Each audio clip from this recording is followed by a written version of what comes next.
10 months later, war criminal Putin finally accepted Russia's responsibility for the downing of the Azerbaijan Airlines flight. Several Azerbaijani media outlets viewed these events as a victory for Baku in its standoff with Moscow. However, Russian media reported that both presidents demonstrated a willingness to resolve the crisis.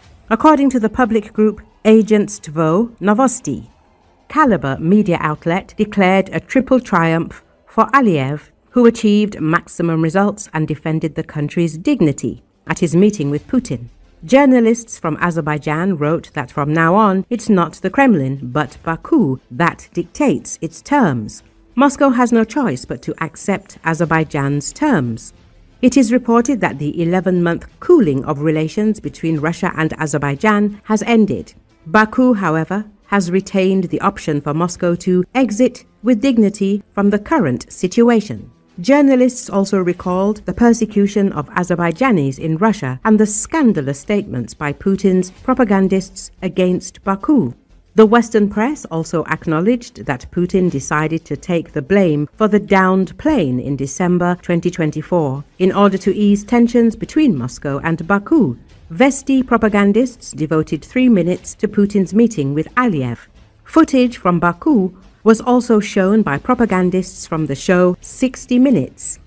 They edited out the footage about the Russian air defense system's culpability, but stated that Russia would pay compensation to the relatives of the victims. In December 2024, a Russian air defense system shot down an Azerbaijan Airlines flight over Chechnya. 38 people died, including citizens of Russia, Kyrgyzstan, Kazakhstan, and Azerbaijan. For the past 10 months, the Kremlin has been inventing new theories about the cause of the tragedy. Andrey Kovalenko also focused on yesterday's events and explained why they are so important. After 3 years of war against Ukraine, the Kremlin has become weakened and cannot afford confrontation with Azerbaijan and Turkey. The attempts to put pressure on Baku through the arrests of representatives of the diaspora in the Russian Federation and a media campaign has completely failed. Turkey has always stood behind Azerbaijan, and Baku has acted firmly and consistently in its relations with Russia. These events have shown that it is possible and necessary to speak harshly with Russia, demanding truth and compensation. The era of imperial arrogance is over. Russia is no longer a center of influence, but a vulnerable player forced to reckon with those it considered little brothers just yesterday.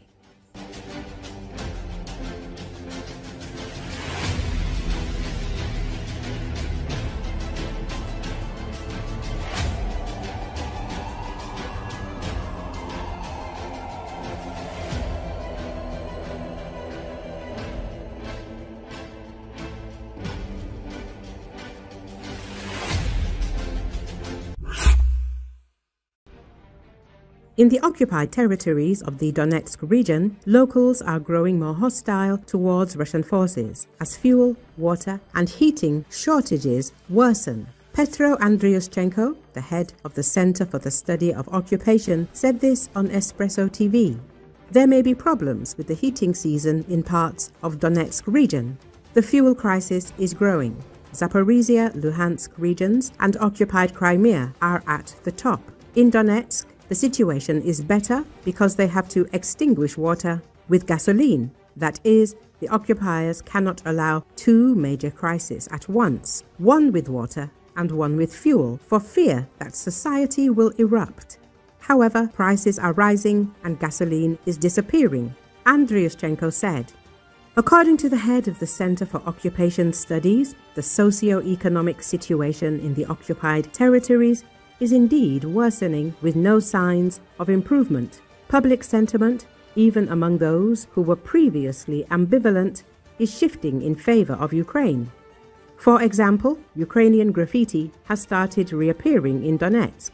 People in Donetsk have openly begun writing and saying that they hate Russians. The Russians are getting what they deserve. In other words, people are turning their thoughts towards us, which will make the deoccupation of the territories easier, Andriushchenko emphasized. In a conversation with Putin, The leader of the DPR terrorists highlighted the following main reasons for the lack of water in the central water supply system of the occupied areas of Donetsk Oblast.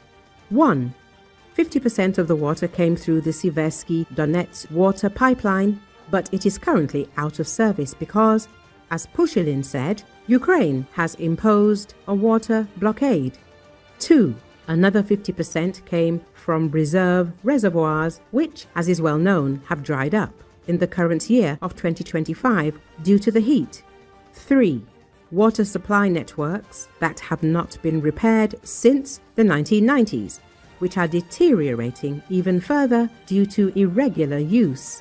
Pro-Ukrainian journalist, investigator and blogger Denis Kazansky, who moved from Donetsk to Kiev in 2014 but continues to study and report on his native region, cites 3 reasons for the current poor water supply in the Donetsk-Makiivka agglomeration and Mariupol.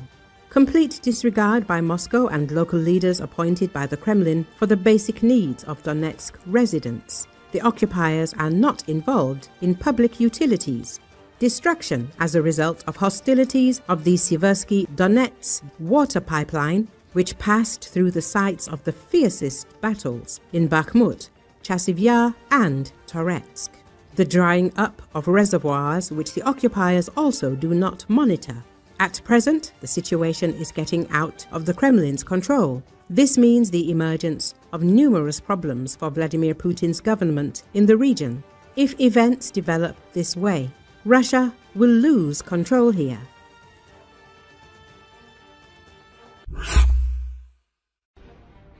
While Ukraine scales up attacks on Russian cities and energy infrastructure, Russia descends into a deepening economic and fuel crisis, exposing the fragility of its system. From refinery fires to collapsing supply chains, the consequences are spreading fast. Even distant Russian regions and colonies are beginning to feel the pain, questioning Moscow's control and looking for a way out. Ukraine's precision strikes are pushing Russia toward internal collapse, and why the cracks are now impossible to hide. One of Russia's largest financial telegram channels, MMI, which analyzes microeconomics and the market situation, published an alarming post that can effectively be considered an admission of a large-scale crisis in the Russian economy. According to Rosstat, the consumer price index in Russia increased by 0.23% in the first week of October, and annual inflation reached 8.1%, and these are only the official figures. Meanwhile, gasoline prices increased by 0.85% over the week and by 10.15% since the beginning of the year. At first glance, the figures may seem insignificant, fractions of a percent, but in microeconomics, these are huge leaps. A 0.25% rise in the CPI in a week is a rate at which annual inflation easily exceeds 12 to 13%, and gasoline, which has risen 10% in just 9 months, is a blow to the entire price chain, from transportation and logistics to food. The channel's experts write with outright panic. This is, as they say, a crash. If we're lucky, a collapse. Rising prices and the falling ruble are the result of several blows to the Russian economy. Chief among these are Ukraine's attacks on oil refineries, which are causing Russia to lose fuel production and force it to raise domestic prices. Every new explosion at a refinery now automatically impacts Russians' wallets.